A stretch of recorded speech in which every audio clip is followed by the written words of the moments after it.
Hey guys, what's up? I'm Erin and welcome back to the channel. How do you define living paycheck to paycheck? Maybe this one's surprising, maybe it's not, but I feel like there is not an agreed upon definition for this one.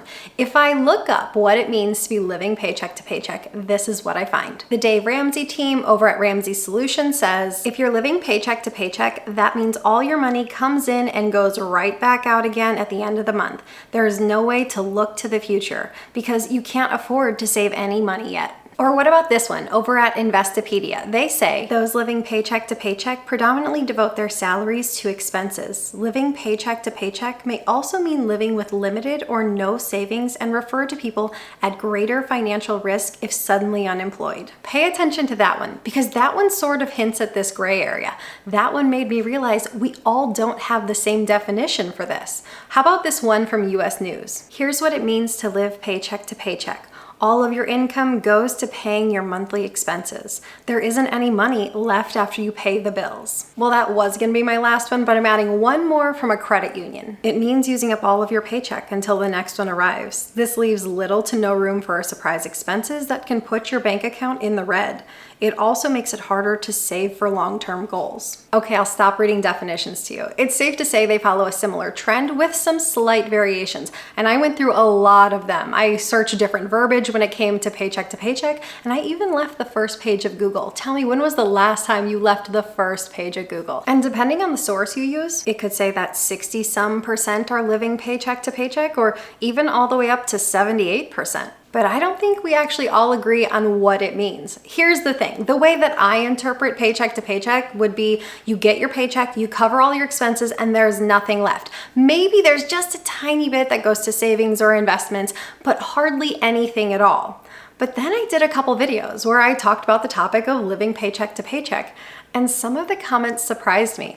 Before I go any further, I want you to let me know. What do you think it means to be living paycheck to paycheck? Leave your answer in a comment. You can always go back and revise it. A few of the comments talked about savings rates. Someone said after covering all their expenses and investing 25% of their income, they had no money left. So they thought they fell into the paycheck to paycheck category. And this one kind of left me scratching my head a little bit. I was like, you're saving a pretty high percentage. Is that really paycheck to paycheck? Then there was another commenter, a gentleman saying that he and his wife were both respectively maxing out their 401ks, so $20,500 a person, and then putting some towards their children's 529 plans. But after this and all of their expenses, there was simply no money left. So they too felt like they were in the paycheck to paycheck category. And again, I was kind of left scratching my head like, is that really paycheck to paycheck? That's a whole lot of money going towards investments. Can that really be seen as paycheck to paycheck? That's not how I interpreted paycheck to paycheck, but there were a handful of comments like this. Then I was watching The Money Guy and someone wrote in and asked the question, is it okay that I'm living paycheck to paycheck while investing 30% of my income? And I was like, what? Is this a thing? Is this how people think about it? It had me questioning how I thought about this whole paycheck to paycheck thing. I thought paycheck to paycheck meant that you were simply covering your expenses, your necessities, and that's it. Not to say that savings and investing aren't necessities. Of course, you have to be taking care of your future, but I always looked at saving and investing as above and beyond. Once you had the money to put towards investing, I thought you were no longer living paycheck to paycheck. And I am the girl who literally 4 years, I'm talking a decade or more, set aside 90, 95, or even 98% of my income and put it towards investments. And I never once considered myself living paycheck to paycheck. Any sort of self-deprivation that I was feeling was all self-imposed, so well within my control. There were many years where my grocery budget was $30 a week. So there were weeks I would buy peanut butter, but not bread. So breakfast that week became licking peanut butter off a spoon, or I would buy loads of veggies and not be able to buy the dressing for the salad because it wasn't in the budget that week. And I always figured it was my own choice to set aside that percentage. So I didn't think it counted as a paycheck to paycheck situation. I mean, everyone thought I was broke, but still, I didn't look at it as a paycheck to paycheck situation. But because these are the kind of things that weigh heavily on my mind, I started to discuss it with others to get their take. And my husband pointed out to me that he thought you could be living paycheck to paycheck while still saving a sizable percentage of your income. He pointed out that once that money goes into traditional retirement accounts, it's not so easy to get out without facing taxes or penalties. So you could put yourself in a situation where you don't have an emergency fund. And if an emergency pops up, you may not have the money to to cover it, and that could put you in a bad financial situation. So for him, that was the big distinction, having an emergency fund. If someone had a fully funded emergency fund, even if they're no longer contributing to it, and then every bit of their paycheck went to expenses and investments, he did not think that could be classified as paycheck to paycheck.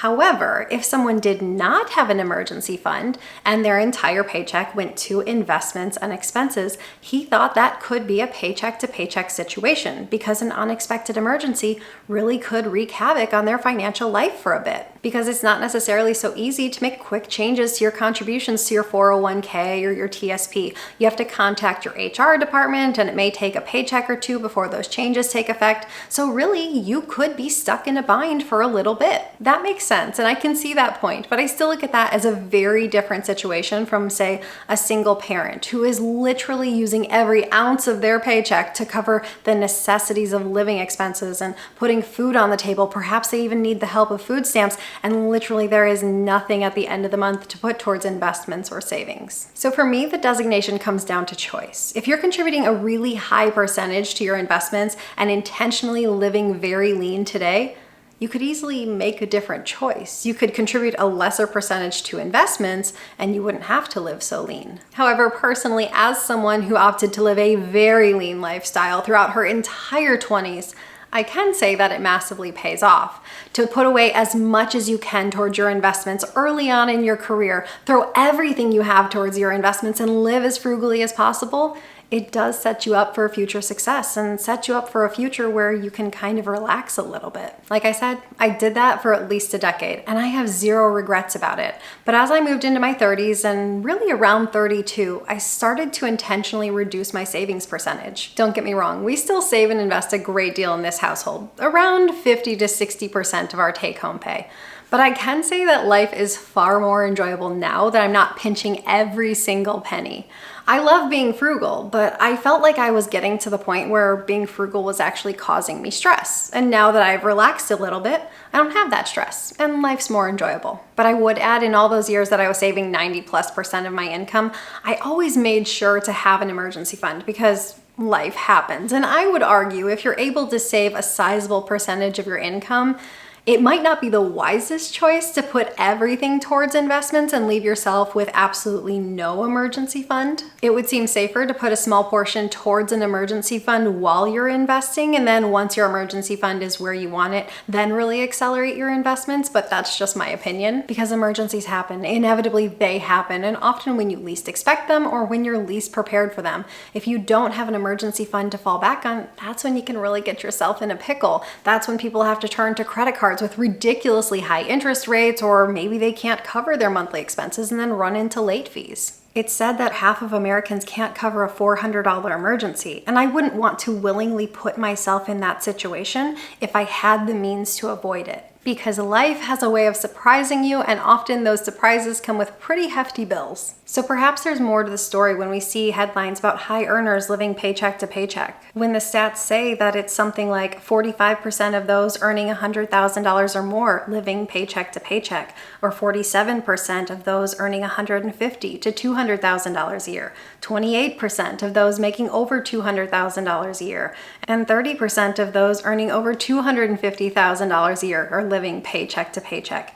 Maybe it helps to know that we may not all have the same definition of living paycheck to paycheck. These stats can really be sobering, and a lot of factors go into a baseline of how far your income can go. It really depends on where you live, the size of your family, are you carrying student loan debts, just to name a few. But if there are people who are counting themselves as paycheck to paycheck while contributing a sizable percentage to their investment accounts, maybe the situation isn't as dire as presented. Now, I know the reality of the situation is not that most Americans are saving or investing too much money. Traditionally, Americans have a spending problem, not an investing problem. But it does seem like these stats could include both ends of the spectrum. Those who literally cannot save or invest anything, and those who are investing a pretty sizable percentage, and that is leaving them with that paycheck to paycheck feeling. I am really curious, what do you consider living paycheck to paycheck? Because apparently there are multiple ways to define it. Leave your answer in a comment down below. I post new videos every single week. If you got anything at all out of this one, please give it a like. If you're new here, please consider subscribing, or if you know of someone who might get something out of this type of content, please consider sharing. I'll talk to you soon. Bye.